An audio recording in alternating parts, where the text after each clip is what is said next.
Now, the greatest radio shows of all time. Suspense. The Shadow Node. Washington calling David Harding, counter-spy. Classic radio theater. The Great Gildersleeve. Fibber McGee and Molly. Dragnet. Gunsmoke. The Lone Ranger. Now, step back into a time machine with your host, Wyatt Cox. Good evening, friends of the Inner Sanctum. The Chase and Sandborn Hour, starring Edgar Bergen and Charlie McCarthy, going back to July 11th, 1937. Of course, you'll have Edgar Bergen, Charlie McCarthy, Don Ameche, guest Gladys George, and W.C. Fields. So let's dive into it. The Chase and Sandborn Hour, going back 80 years. The makers of Chase and Sandborn Coffee, the superb blend of the world's choice coffees that you get at such an economical price, present Gladys George, Dorothy Lamour, W.C. Fields, Ray Middleton, Edgar Bergen and Charlie McCarthy, Robert Armbruster and Don Ameche. This is the Chase and Sandborn Hour.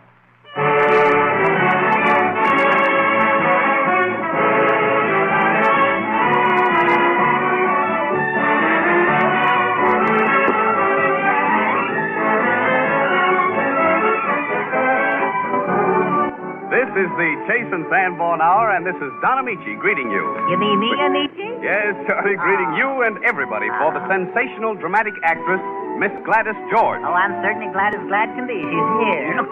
Yes, we're all glad Gladys is here.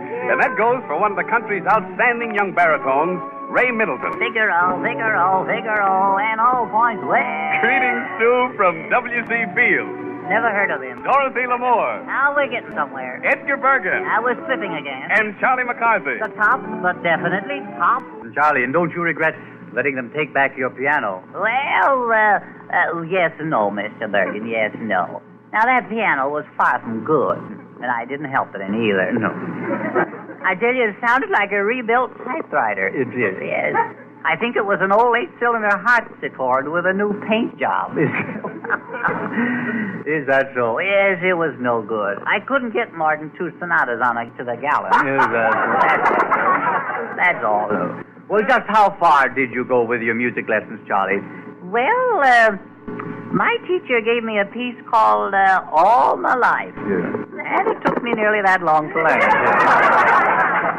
Well, I tell you, it was so long. It must have been a lot of pages. Yes. Disgusting. Yes. Well, it took so long to play it. When I finished, my clothes were out of style. And I suppose that was the extent of your musical education. Well, no, not completely. No. Oh, no. You see, I played in church on a one-stringed instrument. You did? Yes. One-stringed instrument? Yes. One-stringed instrument. Do you give up? Yes. I rang the bell. Oh, no. Well, that doesn't take much knowledge about music, does it? No, but I know music. You do? Oh, I played in the school band. You did? Yes. We were all picked men. But you know so little about music. How could they all have been picked men? Well, maybe they picked me a little before I was ripe. I see. Now, just what did you do in the band? Well, I was in it. If you must know, I carried the front end of the bass drum. I got the job when the drummer dropped dead in his trap. He snared at me once too often.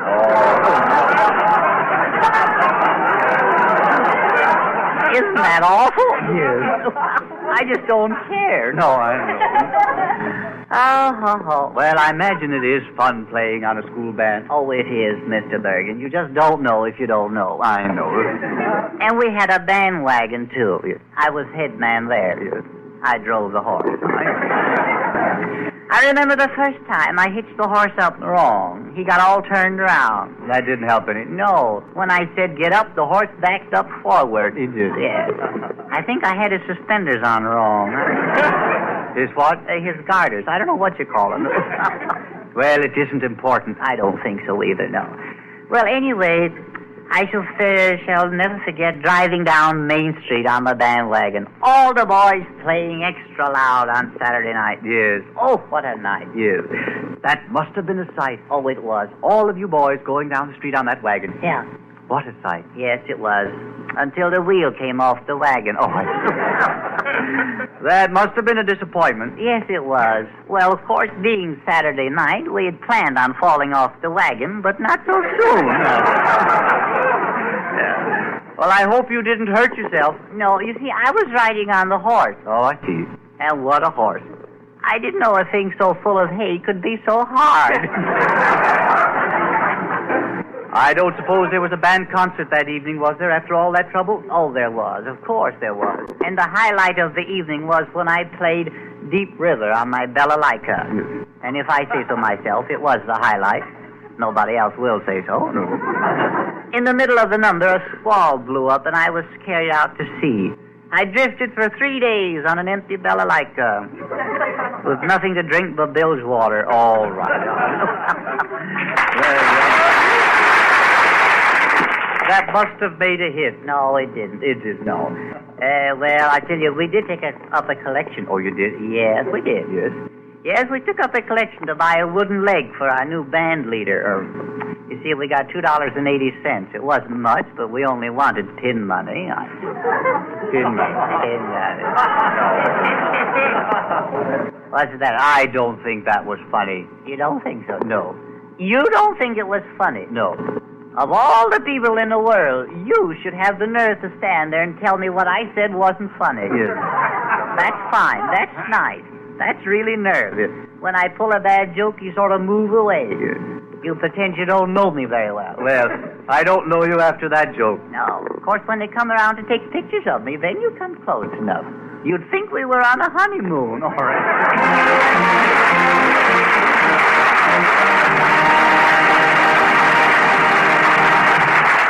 Oh, we're just getting started. The Chase and Sandborn Hour, July 11th, 1937 on Classic Radio Theater with Wyatt Cox.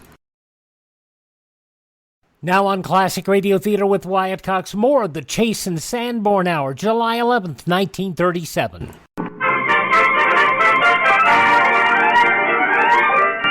A few months ago, Miss Gladys George was acclaimed for her fine work in the picture Valiant as the Words Were Carried. This week, critics all over the country are praising her for her splendid work in the new MGM picture, They Gave Him a Gun. But just a few years ago, Gladys George was a young actress playing in stock and road companies. And then came her big chance. The leading role in the Broadway production, Personal Appearance. The play that kept New York laughing for 62 weeks and made her a star. For us, Gladys George recreates this role.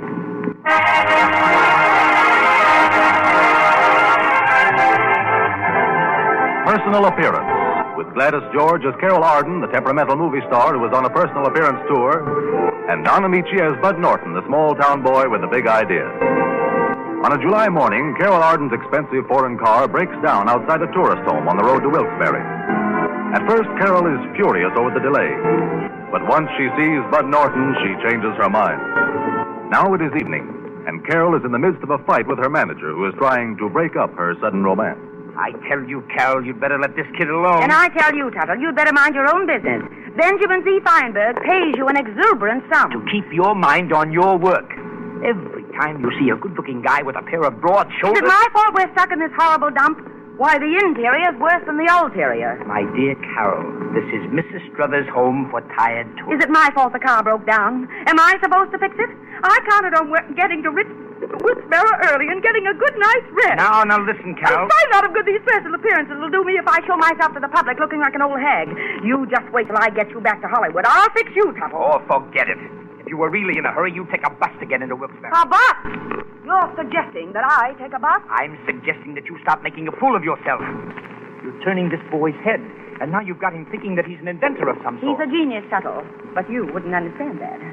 He's invented something for sound pictures. What? Oh, I don't know what. But he's gone to get his model to show me.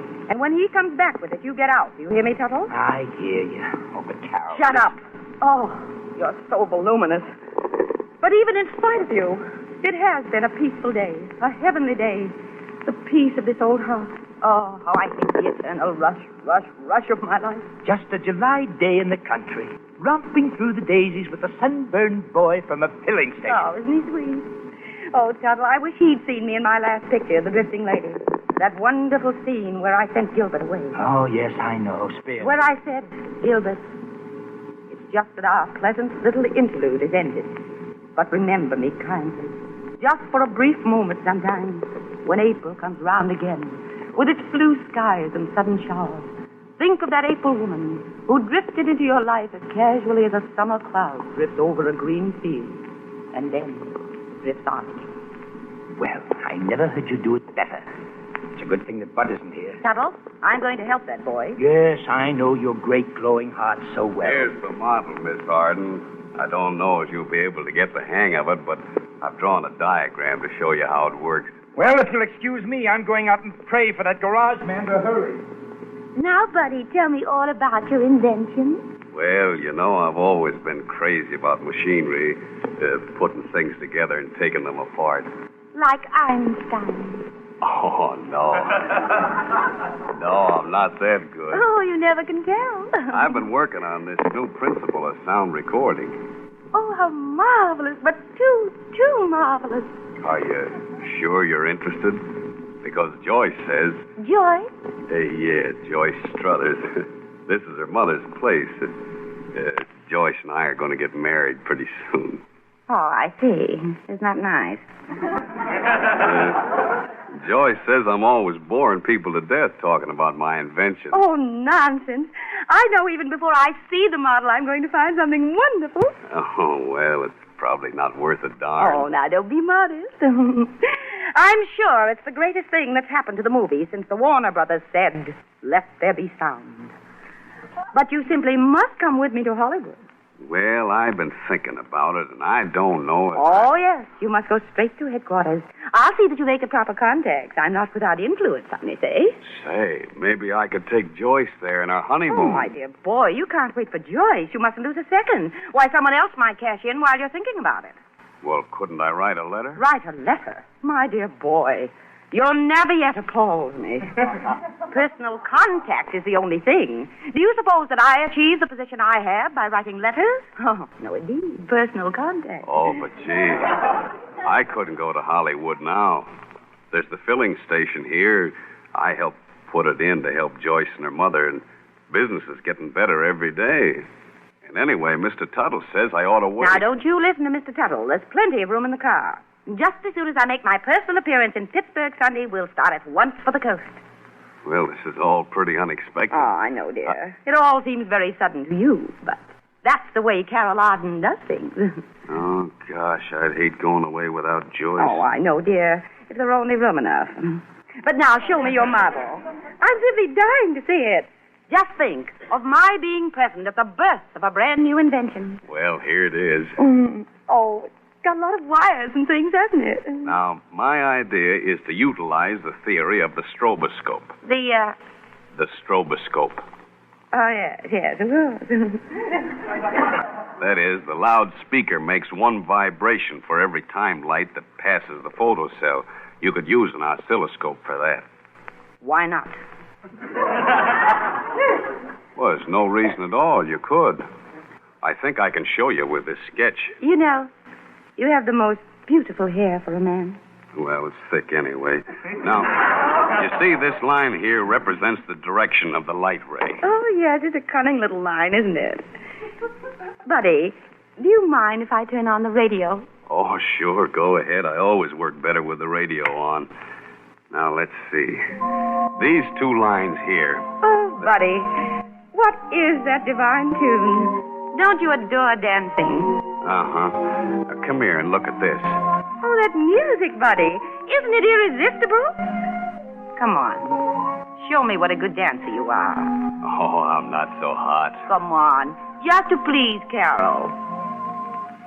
You know, you have the prettiest eyes, Buddy. Oh, so have you. Have I? Yeah, it's kind of hard to tell what color they are. And that sweet smell. Oh, you like my perfume? Oh, perfume, that's what it is. Yes. It's called Polly's Moy, dear Moore. It means speaking of love. Gee, women must like funny names for stuff. Makes you sort of dizzy. But it's a nice feeling, isn't it? Yeah. Say, do you know, you're beautiful. Am I? Do you really mean that? Do I? Why? Well, hello there. Listening to the music? Oh, hello. Well, I was showing Miss Arden my model. Well, don't let me disturb you. I'm just waiting for that garage man to get through. Miss Arden turned on the radio, and we sort of got to dancing. Well, we can all just sit here and enjoy the music. Oh, darn, there's somebody wants gas. Excuse me a minute, will you, Miss Arden? Why, of course, buddy. You attend to your work. Don't let me interfere at all. I'll be right back. Well, Tuttle, I'm sorry to have to keep you waiting like this, Miss Arden, but the car will be ready in a few minutes. your interference won't do you a bit of good. Interference? Don't brandish words with me. You know what I mean. Oh, so we're winding up for one of our tantrums, are we? Never mind those impersonalities. Will you be kind enough to explain to me why you took it upon yourself to advise Buddy not to go to Hollywood? Now, wait a minute. Benjamin Z. Feinberg pays you an extortionate salary to make things easier for me. Instead of which... Please, Miss Arden. Don't please me. You're so conceited, you're absolutely indefensible. Into what? Absolutely. You keep on butting in. Now, little Now, woman. little man. I'm only trying to prevent you getting into difficulty. Is it my fault I was born beautiful? Is it my fault Hollywood chooses to make me glamorous? Heaven knows I don't want to be. All I ask of life is the tender, honest love of some simple man who will understand me. Come on, Carol, be yourself. You know you're falling for the boy. It isn't true. Oh, yes, it is. I wouldn't care if it went for Joyce. Oh, Joyce. That little nincompoop. She ought to thank me for taking an interest in her friend. I'm trying to make her rich. You're going to break her heart. Oh, they're crazy about each other, these kids. But, Tuttle, you don't seem to realize... Carol, I thought that you would be more understanding. More... Well, do you remember your picture, A Country Sweetheart? Certainly I remember. They held it over at the Roxy for 2 weeks. Joyce reminds me so much of the girl you played in that. An innocent country girl, breaking her heart. It was a beautiful part. I've always felt it had more of the real me in it than anything else I've ever done. And you remember the scene where the boy finally comes back to her and she forgives him? I know. I remember. It's where I said, I've learned through pain the joy of perfect understanding, because the suffering has taught me to be big enough to forgive. Ah, how marvelous I was in that. Because the real you was speaking, Carol. And now that you realize how much these kids love each other, you can't take him away from her. Besides, Carol, you've got to remember what your public would think. Well, I only meant to help him. But I suppose the world would be ready to believe the worst. I'm afraid so, Carol. Oh, I think my public, yes. It does seem a terrible sacrifice for this boy's future. You can still help him. Leave me. I must have a moment or two alone. A moment or two to commute with myself. I know you'll do the decent thing, Carol. Get out. I'm going. And here comes the man. I'm sorry to be so long, Miss Arden.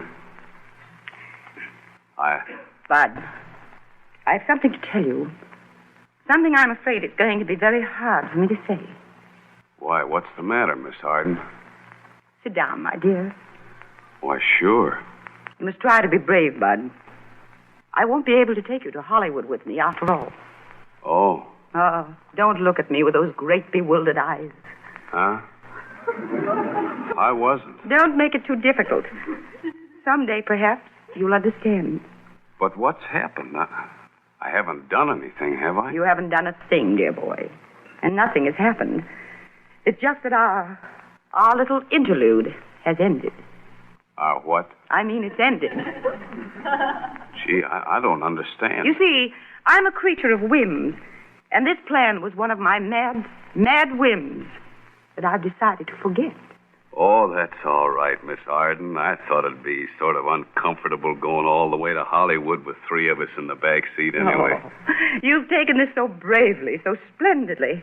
And now you must try to forget me. Forget you? Or if you can't, then remember me, kindly. Just for a brief moment sometimes, when July comes round again. With its blue skies and sudden showers, think of that April woman. Okay, Miss Arden, let's go. That April woman who drifted into your life as casually as a summer cloud drifts over a green field and then drifts on again. Gee. Goodbye, my dear. Oh, I'll go out to the car with you. But this is our private goodbye. Our quiet moment. Alone. Come on, Miss Arden, let's go. All right, Tuttle, I'm coming. Au revoir, buddy.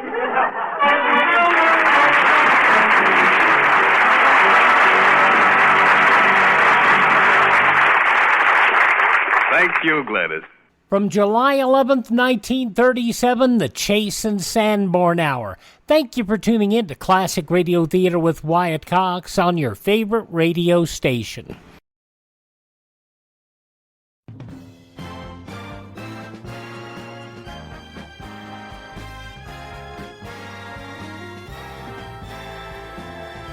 Now on Classic Radio Theater with Wyatt Cox, more the Chase and Sandborn Hour. July 11th, 1937, with Edgar Bergen and Charlie McCarthy and more. Sandborn in the first, Sandborn in the first, Sandborn in the first. Hey, Charlie, just a minute. What is this Sandborn in the first? I got a hot tip, a red hot tip. Sandborn in the first. Sandborn in the first. Well, what is it, Charlie? It's a race. It's a sure bet. Take my word for it, Mr. Ameche. All the horses will be chasing Sandborn down the street. Are you sure Chase and Sandborn will win, Charlie? It's in the bag. You got it? You get it? Yeah, I get it, but where'd you get it? Oh, it's just a little thing I invented. You invented? Oh, you're an inventor, huh? Definitely. Say, I know somebody who's very much interested in inventors. Oh, here she is, Miss George. Do you know Charlie McCarthy, the peerless inventor? Oh, I love peerless people. I hate cowards. Yeah, well... I hope you're really an inventor, not an imposter. Oh, no, you can be sure. I'm practically sitting in the car right now, you know. Oh, that's too magnanimous. Yeah. What is your latest invention, Charlie? Well, I'll tell you. You see, well, let's see, what day is it today? Well, back in 1918, and then came the war, and then 1924, what did we invent, Bergen? Well, now, Charlie, you know I haven't invented anything. Oh, yes, you have. Don't you believe him, Miss George? He's fibbing. I love truthful people. I hate procrastinators. Oh, so do I. Can't stand those perambulators, or whatever. Now, so help me, Bergen's greatest invention was when he invented me. That takes genius, you know. Now, Charlie, what an invention. I am Bergen's piece de resistance. Translated from the French, that means bread and butter. You know, I've often wondered what that meant. But I'm more interested in you, Charlie, than the man who constricted you. Yes. Oh, do you really mean that? Oh, be still, my heart. Scram, Bergen. All right. Would you like... Oh, tell me, Charlie. Huh?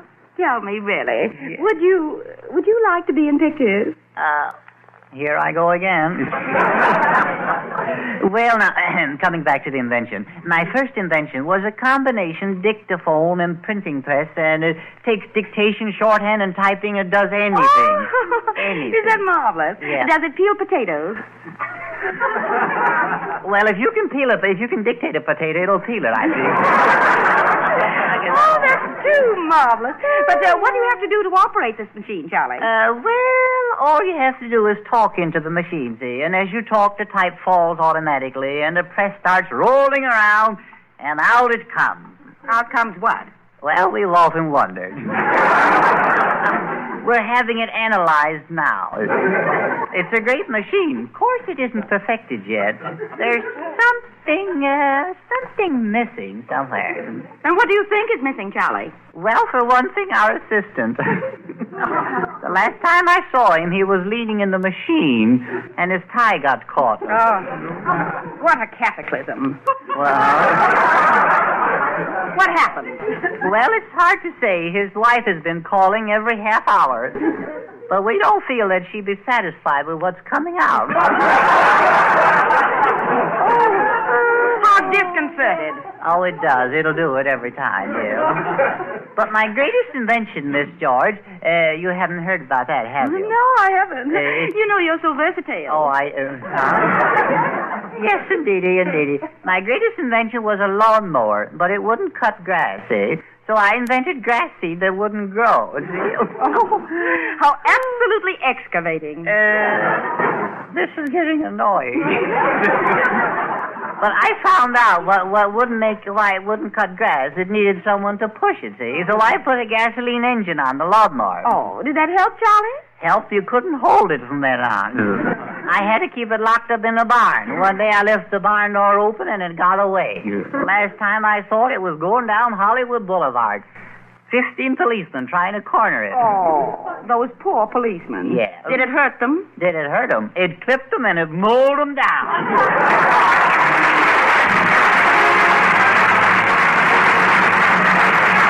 July 11th, 1937, Edgar Bergen and Charlie McCarthy, the Chase and Sandborn Hour on Classic Radio Theater with Wyatt Cox. Now on Classic Radio Theater with Wyatt Cox, the conclusion of the Chase and Sandborn Hour, July 11th, 1937. Always darkest before dawn. Every cloud has a silver lining. He who hesitates is lost, and love is just around the corner, and so is W.C. Fields.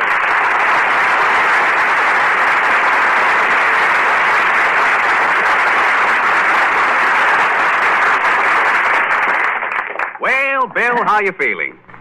Well, I have to look first.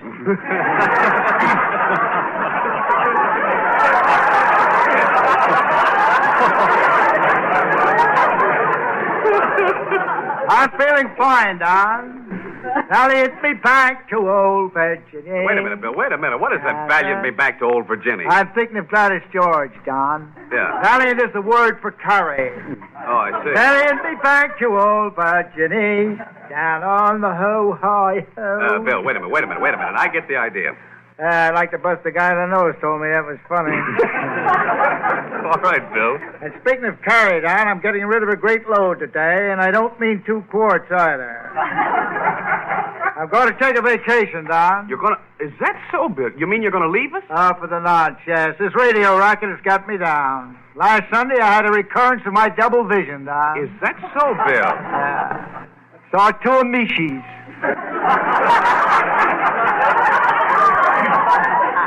That wasn't bad enough. Yeah, what happened then? Then I saw 2 McCarthy. It was too much. That guy is a thorn, a splinter in my side. I'm going out to the woods and forget. Well, say, I'm sorry to hear that you're leaving us, Bill. Oh, you begrudge me a few weeks commuting with Mother Nature, eh? Listening to the twitter of the birds and the stinging of the bees. No, Bill. I don't mean that at all. Of the howling of the bloodhounds. How those bloodhounds get into one's blood, Don. Guess that's why they call them bloodhounds, eh? Yeah, I guess that's right. But, Bill, I didn't really mean the that... baby rattlesnakes playing with their mother's rattle. Very beautiful, Don. The way nature provides those snakes with little toys. You know, Don, the mom of a rattlesnake, you know what she feeds her young? No, and I don't care. Oh, you never drank rattlesnake milk, eh? No, Bill. But if you're really so anxious to take a vacation, I'm in favor of it, Bill. You want to get rid of me, eh? No, Bill, I don't. For 9 weeks you've been avid in your anticipation of my departure.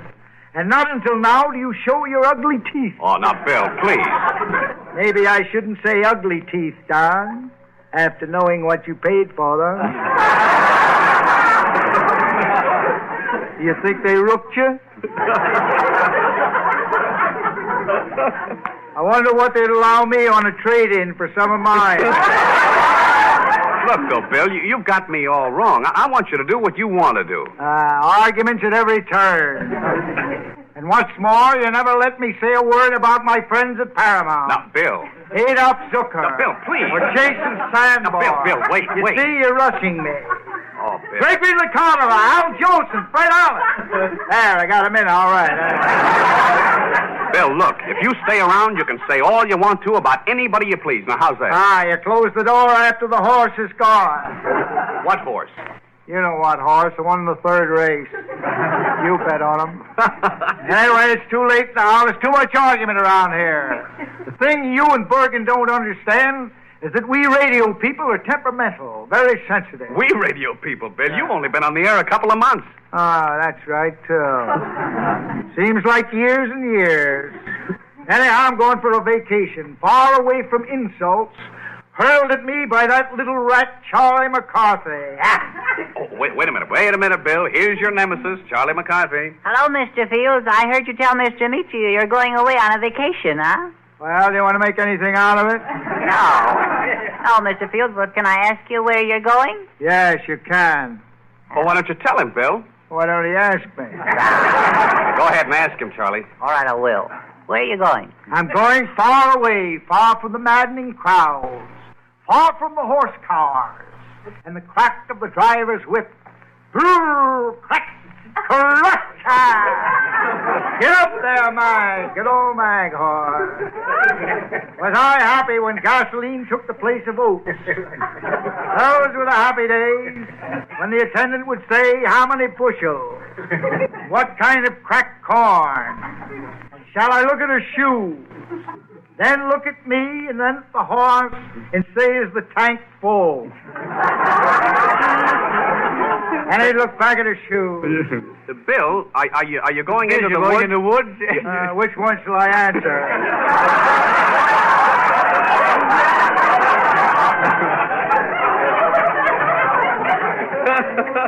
I'm going to the woods to dig up another McCarthy for Bergen. Now remember, Charles, I'll remember you to all your relatives. I love the woods, Mr. Fields. Who cares? Will you take me with you, Mr. Fields? What, take a sandwich to a picnic? On second thought, I may take you, my diminutive little chum. If I run out of matches, you can rub your hands together and start a fire. Oh, then you will take me, won't you, Mr. Fields? Can I sleep in the pup tent? No, my pup tent is very small. I use it to cover my dog. Pup tent, dogs, meaning feet. Remarkable. And after dinner, Charles, you can take a nap in the fireplace and keep us both warm. The evenings will be cool. Bill, you know Charlie is already threatened to go on strike. Picket in the fence factory, eh? I killed that one for him. Say, Bill, do you expect to do any fishing while you're away? Don, I had a very unhappy experience while fishing once, an experience I shall never forget. Well, what was that, Bill? I shall never forget it. Yeah, well, what was it, Bill? I can't remember just now. But I know it was an experience I shall never forget. Oh, I see. It comes back to me as though a dream. I was out in the woods doing a little fishing up at Lake Titicaca. What? Just a lake. I caught a little fish. Yeah, go on, a Bill. minnow. Yeah, go ahead, Bill. I looked at the little fellow's face. There was a tear in his sad, bleary eyes. It may have been a dewdrop. Yes, Dewdrop, yes. Yes. But when I released him from the hook, he showed his gratitude. Oh, he was glad to get off the hook, huh? Aren't we all? He wagged his little tail, gambled on the green, and sang, and tomorrow will be Friday. Yeah, I know. The fish was a crooner, huh? He went boo-boo-boo, boo-boo-boo before you ate him, and after you ate him, he went boo-boo twice. Things like this and people like you that drive people like me to places where I'm going. The fish was no crooner. He didn't even know what a horse looked like. Very subtle, very subtle. He wasn't running a racetrack either. If you have any more like that thing, save them till you return to the air. Is Mr. Fields, are you eating a tomato or is that your nose?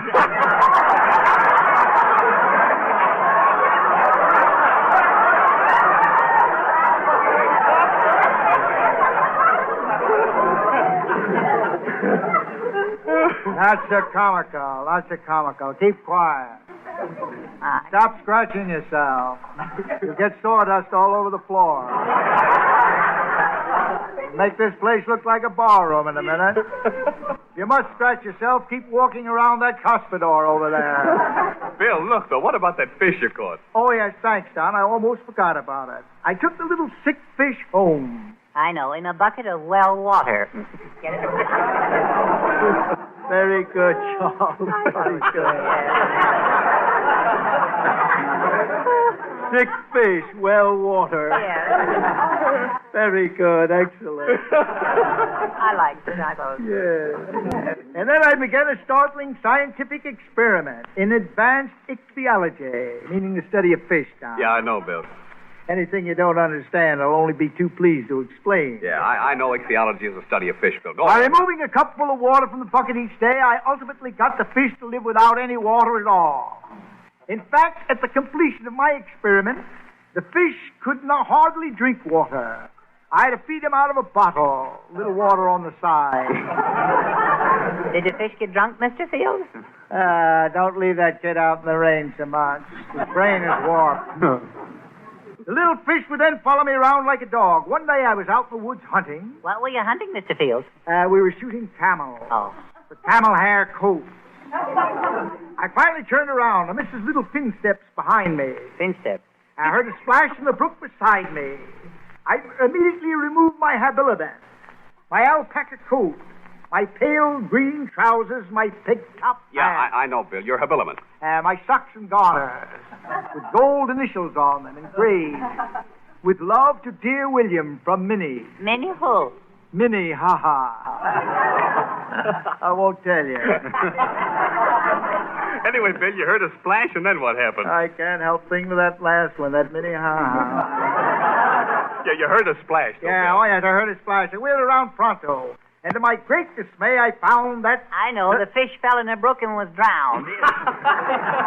He beat you to the punch that time, Bill. Nothing of the kind. That isn't the answer. A dog had treed my little fish. Oh, wait a minute, Bill.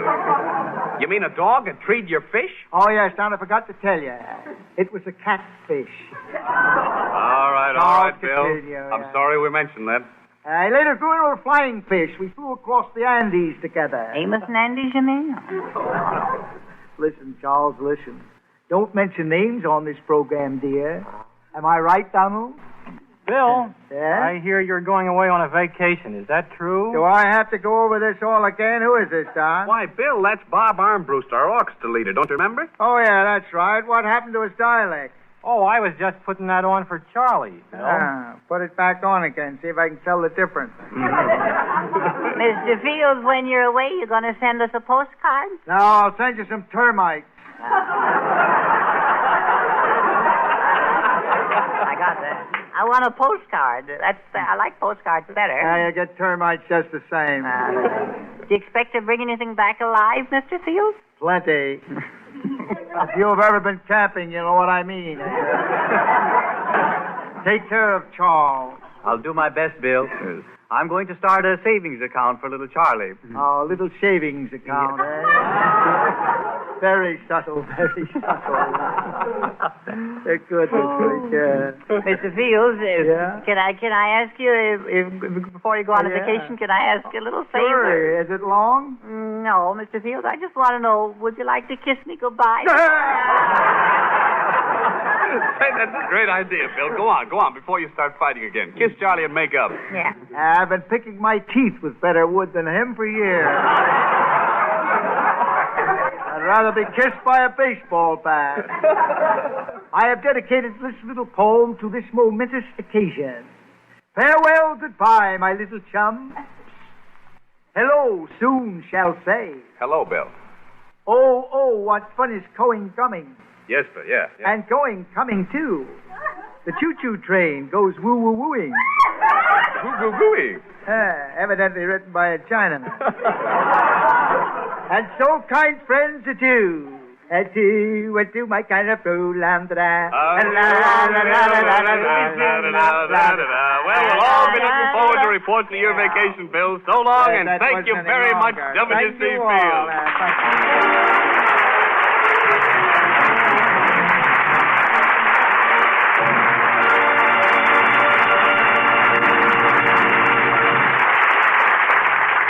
Must be an au revoir, and I'm saying it now for our guests Gladys George and Ray Middleton, and for our regular company W.C. Fields, Edgar Bergen and Charlie McCarthy, Dorothy Lamour, and Robert Armbruster. Next Sunday, we shall have as our special guests Ann Southern, who I recently had the pleasure of working with out of 20th Century Fox in 50 Roads to Town.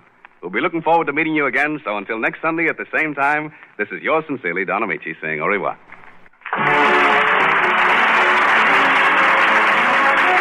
On this program were Johnny One Note from Babes in Arms, the title song from 52nd Street, and The Big Show from Jerome Kern's Head Over Heels. This is the Red Network of the National Broadcasting Company.